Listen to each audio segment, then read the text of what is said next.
ویسے تو اس دور کا انسان بہت سوچتا ہے، اتنا سوچتا ہے کہ بہت سی جان لیوا بیماریاں اسی سوچنے سے پیدا ہو رہی ہیں۔ سابقہ ادوار میں ان کا کوئی ذکر نہیں ملتا جو بیماریاں اس دور میں ہمیں ملی ہیں۔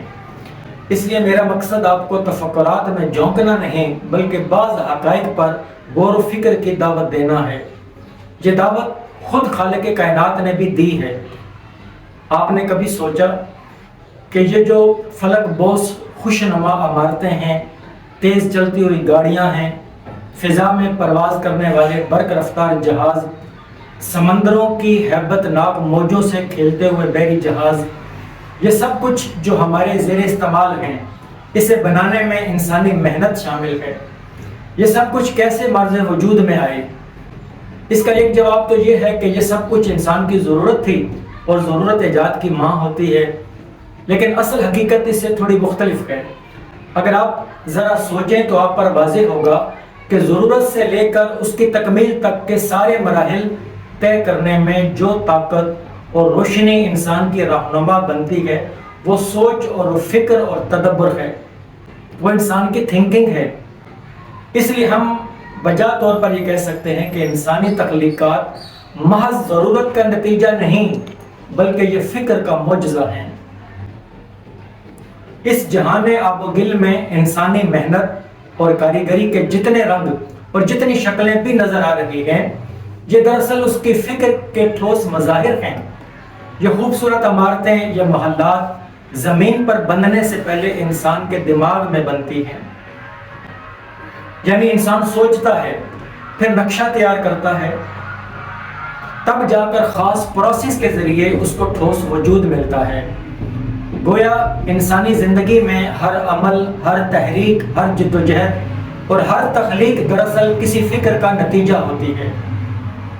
یہ فکر جتنی پختہ، آزمودہ کار، تعمیری، بامقصد اور پائیدار ہوگی، اس کے نتیجے میں ہونے والی عملی تخلیق اور تعمیر میں بھی اسی قدر پائیداری، حسن اور نفع بخشی ہوگی۔ یہ بنیادی اور اصولی بات ذہن نشین کر کے ذرا ایک لمحے کے لیے سوچیں کہ یہ انسان جس کی فکر نے کائنات کے خاکوں میں اپنی تخلیق کے رنگ بھرے، وہ خود کس فکر کا نتیجہ ہے؟ کس کی تخلیق ہے؟ کس کے شاہکار ہنر کا تراشیدہ پیکر ہے؟ اور اس کی تخلیق کے پیچھے کیا حکمت کار فرما ہے؟ لفظ کن سے اشیاء کو عدم سے مرز وجود میں لانے والی ذات جو علیم ہے، جو حکیم ہے، اس نے انسان کو کیا مشن سونپا؟ اگر عام انسان اپنی تخلیق کو بے عیب، ممتاز اور با مقصد دیکھنا چاہتا ہے تو خالق کائنات کے ہنر کا یہ تراشیدہ شاہکار کیا بے مقصد ہوگا؟ اللہ تعالیٰ نے فرمایا کہ میں مخفی خزانہ تھا، میں نے چاہا کہ پہچانا جاؤں تو مخلوق کو پیدا کیا۔ انسان چونکہ اشرف المخلوقات ہے، اس حدیث کے مصداق وہ اپنے خالق کی خواہش عرفان اور محبت کا ثمر ہے۔ گویا اس کی تخلیق کا سبب بھی محبت ہے۔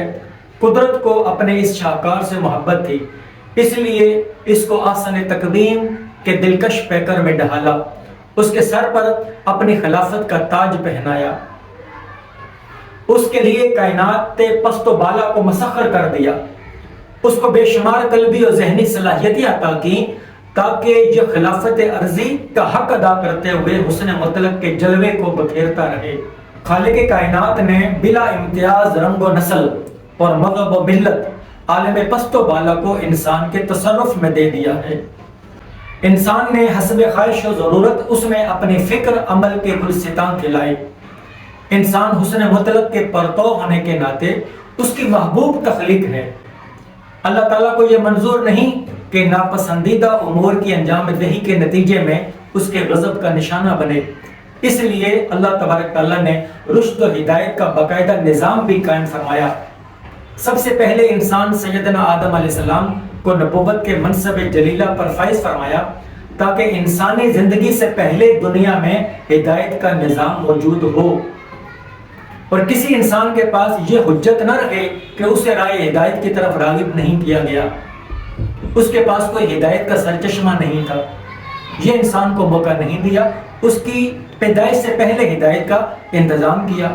پھر نبی آخر الزمان حضرت محمد مصطفیٰ صلی اللہ علیہ وسلم کی ولادت باسعادت ہوئی، آپ کی بعثت ہوئی، آپ ہدایت کا چراغ تھے، اور پھر قرآن مجید ہدایت کا چراغ جو قیامت کے دن تک جلتا رہے گا، لوگ اس سے فیض لیتے رہیں گے، اور پھر بچپن سے بڑھاپے اور گھر سے ایوان اقتدار تک کے آداب اسی کتاب میں سمو دیے۔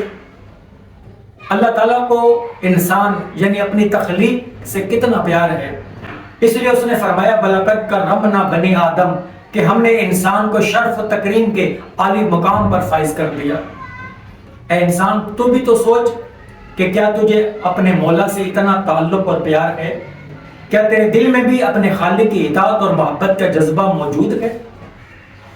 تجھ پر تو اس کی عنایات رم جم برس رہی ہیں، لیکن تو دن میں کتنی بار اس کے احسانات کا شکر ادا کرتا ہے؟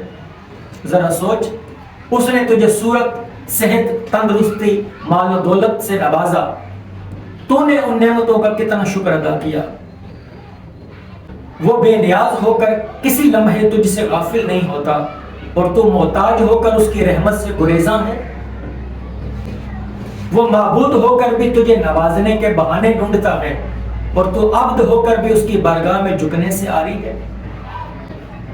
اس نے تجھے پوری مخلوق پر ترجیح دی، تجھے اشرف المخلوقات بنایا، اور تو نے خود کو حیوانوں سے بھی نیچے گرا دیا۔ اس نے تجھے محبت کا پیغمبر بنایا، اور تو نے 4 روزہ زندگی میں نفرتوں کے بیج بونا شروع کر دیے۔ اس نے تجھے دوسرے بھائی کی جان، مال، عزت، آبرو کا امین بنایا، اور تو ہر روز نہ حق خون بہاتا ہے، ڈاکے ڈالتا ہے۔ اے انسان، کبھی سوچ کہ تیری اس باغیانہ روش سے تیرا رب کتنا ناراض ہوتا ہوگا۔ اے انسان، تجھے سوچ کہ تیری زندگی کا مقصد کیا تھا اور تو کیا کر رہا ہے، اور کسی اور کے کام اگر تو نہ بھی آ سکے تو خیر ہے، اپنی فکر تو کر، اگر میرا نہیں بنتا نہ بن، اپنا تو بن۔